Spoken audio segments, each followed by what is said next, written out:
अन्नपूर्णा अन्न हे पूर्ण ब्रह्म या चॅनलमध्ये तुमचं सर्वांचं हार्दिक स्वागत. नमस्कार. आज बनवूया कुकरच्या एका शिट्टीमध्ये बटाटा आणि वाटाण्याची रस्सा भाजी. हे फ्रेश वाटाणे घेतलेले, एक कट करून घेतलेला बटाटा घेतलाय, कट करून घेतलाय कांदा, लाल मिरची पावडर घेतली, गरम मसाला घेतलाय, कांदा मसाला घेतलाय, हळद घेतली, जिरे घेतली, मीठ घेतले, कोथिंबीर कट करून घेतली, लसूण घेतलाय, सुके खोबरे घेतले, शेंगदाणे घेतले.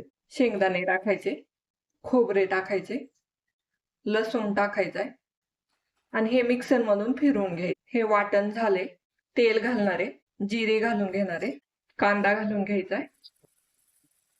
कांदा परतून झालाय, लाल मिरची पावडर टाकली, कांदा मसाला टाकणारे, हळद टाकून घेणारे, मीठ टाकणारे आणि हे ना मिक्स करून घ्यायचं. मसाला ना थोडासा परतून घ्यायचाय.